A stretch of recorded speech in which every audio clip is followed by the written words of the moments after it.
everybody, so welcome to class 10th. I know class 10th में आते ही तुम्हारी nervousness, excitement सब कुछ शुरू हो गई है. तुम खुश भी हो कि भी 10th में आ गए हैं, भी कुछ बढ़ रहे हैं class wise, but at the same time तुम कंफ्यूज भी हो, नर्वस भी हो कि कैसे अब ये जो सिलेबस है वो कवर करेंगे. इस बार कमर्शियल स्टडीज में क्या होने वाला है, क्या आएगा समझ, नहीं आएगा समझ. बट स्टूडेंट्स, क्यों टेंशन लेना जब हम और हमारी टीम यहाँ पे है तुम्हें पूरी तरीके से सपोर्ट करने के लिए. हम तुम्हारा जो भी सिलेबस है वो सब कवर कराएंगे. तो कमर्शियल स्टडीज और इकोनॉमिक्स की रिस्पॉन्सिबिलिटी मेरी है, तो you can trust me on this. So मैं ना ये जर्नी आज से शुरू करने वाली हूँ. तो सबसे पहले मैं तुम्हें ये बताने वाली हूँ कि हम करेंगे क्या. हमारा जो सब्जेक्ट है कमर्शियल स्टडीज, उसका सिलेबस क्या है, क्योंकि सिलेबस के हिसाब से पढ़ना है. बहुत सारे बच्चे ना सब कुछ जो बुक में पढ़ने लग जाते हैं, जो सिलेबस है वो पढ़ते ही नहीं है, फिर रह जाते हैं, क्योंकि आना तो सिलेबस से और कहानी नहीं आनी है जो तुम्हारी बुक में भर भर के दी है. तो क्या है सिलेबस, वो देखना बहुत जरूरी है. हम अभी सिलेबस ही डिस्कस करेंगे, बट तुम्हें होगा ना कि सिलेबस मिल भी जाए हमें, तो उसके लिए करना क्या है, या आने वाले वीडियोस में जो फ्री मटेरियल है वो कैसे मिलेगा.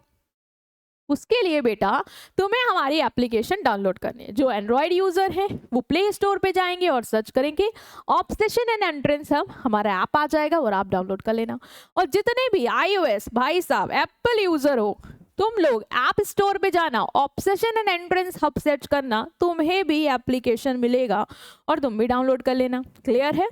उसके बाद जब एप्लीकेशन डाउनलोड हो जाएगी, होम पेज खुल जाएगा, तो तुम्हें हमारे इस प्रोफाइल आइकन पे क्लिक करना है और इस तरीके का सेगमेंट खुल के आएगा. यहाँ पे जो थर्ड ऑप्शन है ना बेटा जी, वहां पे फ्री मटेरियल है और उसको आप डाउनलोड कर लेंगे और आपका सिलेबस आपको मिल जाएगा, या जो भी स्टडी मटेरियल होगा अब आने वाले वीडियोस का वो भी तुम्हें यहाँ से मिलने वाला है. ठीक है, ताकि तुम नोट्स वगैरह बना पाओ. तो क्लास 10th वाले बच्चों, क्या है तुम्हारा सिलेबस, क्या आएगा इस साल, चलो देख लेते हैं. पढ़ तो तुम अभी रहे होगे कुछ ना कुछ, है ना. तो क्या है हम कवर करते हैं, तुम्हारा ये वाला पोर्शन आप देखेंगे अच्छे से. तो सबसे पहले स्टेक होल्डर. ठीक है, स्टेक होल्डर का चैप्टर है तुम्हारे में. क्या होते हैं कमर्शियल ऑर्गेनाइजेशन, उसमें सिलेबस में क्या आ रहा है, मीनिंग आ रहा है. ये देख रहे बेटा, उसको छोड़ो तुम. मीनिंग आ रहा है तुम्हारा, meaning of stakeholder, internal, ठीक है, एक्सटर्नल, डिफरेंस, ये बस इतना. क्योंकि कहानी में बहुत सारी चीजें तुम्हारे बुक में, सीबी गुप्ता में नहीं करना है भाई, जो सिलेबस में वही पढ़ेंगे बस.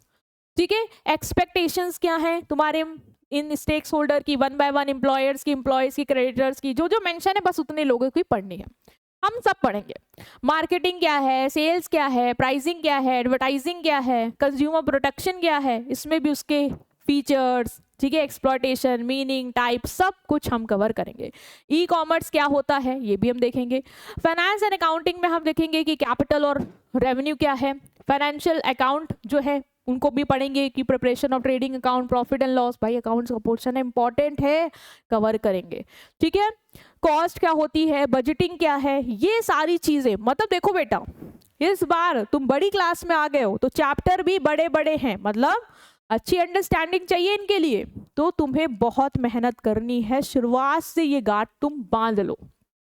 ठीक है, और हम तुम्हारी इसमें पूरी मदद करेंगे. तुम्हें हमें भी सपोर्ट करना है. चैनल को सब्सक्राइब नहीं किया है तो अभी कर लो. Sources of finance, sources of raising capital, human resource क्या है, रिक्रूटमेंट क्या होता है, selection, training, industrial relation, social security, logistic, meaning क्या है, ट्रांसपोर्टेशन, वेयर हाउस, ठीक है, insurance, banking, central bank. Central bank थोड़ा तुमने 9 कमर्शियल में भी पढ़ा है ना, यहाँ पे भी पढ़ना है. ठीक है, internet banking, financial fraudulent practices क्या होती हैं, फ्रॉड, साइबर फ्रॉड, ये सब क्या है, ये सब पढ़ेंगे. गवर्नमेंट का इन्वायरमेंट के प्रोटेक्शन को लेके क्या इनिशिएटिव है. ठीक है, सेंट्रल पोल्यूशन कंट्रोल बोर्ड क्या होता है, बस फंक्शन पढ़ने तुम्हें. ठीक है, ओनली फंक्शन, बुक में बहुत कुछ दिया है, सिर्फ फंक्शन. तो ये है तुम्हारा सिलेबस. सिलेबस बता क्यों रहे बेटा, क्योंकि अब हम शुरू करेंगे. तुम ये ना कहो अरे ये छोड़ दिया मैम, बुक में तो ये भी है. नहीं, जो सिलेबस है ना ICSE का, हमें वही करना है फॉलो. भाई पेपर बोर्ड के अकॉर्डिंग ही बनेगा ना, कि कुछ भी आपने बुक में छाप दिया वो बन जाएगा, ऐसा तो नहीं है ना. तो हमें ना इंपॉर्टेंट चीजें पढ़नी. बुक में जो चीजें हैं मान लो एडिशनल, वो तुम साल जब बोर्ड दे देना, तुम्हारा बहुत मन करे तो नॉलेज पर्पस के लिए पढ़ लेना, बट पेपर में नहीं आएगा। तो पेपर ओरिएंटेड प्रिपरेशन हम तुम्हें कराएंगे। और तुमने अभी तक चैनल नहीं सब्सक्राइब किया है तो कर देना। बार बार इसीलिए बोल रही हूँ क्योंकि तुम्हारा ही इसमें भला है ना। हमें भला तो है कि हमें तुम सपोर्ट करोगे, हम बढ़ेंगे, तुम बढ़ेंगे, हमारी कम्युनिटी बढ़ेगी, बट तुम्हें मिस ना हो जाए कोई नोटिफिकेशन चैप्टर का, ये तुम्हारे लिए भी जरूरी है। बार बार थोड़ी ना सर्च करोगे। तो चैनल को सब्सक्राइब करके अपने फ्रेंड्स से भी शेयर कर देना, थोड़ा उनको भी भेज दो, उनकी भी मदद कर दो। और अपनी एक सेपरेट कॉपी बना लेना जिसमें तुम प्रॉपर नोट्स बनाओगे मेरे साथ। ठीक है स्टूडेंट्स, हम आने वाले दिनों में अपने एक एक चैप्टर के साथ शुरुआत करने वाले हैं। तुम बिल्कुल रेडी रहो और हम तुम्हें बिल्कुल प्रिपेयर कराएंगे लास्ट तक, मतलब तुम्हें PYQs हर चीज कराएंगे जिससे तुम पेपर में अच्छा स्कोर कर पाओ, अपने बोर्ड में अच्छा स्कोर कर पाओ। ठीक है स्टूडेंट्स, तो वीडियो को लाइक करो, चैनल को सब्सक्राइब करो और मिलते हैं तुम्हारे नेक्स्ट चैप्टर से। So till then take care, see you, good bye.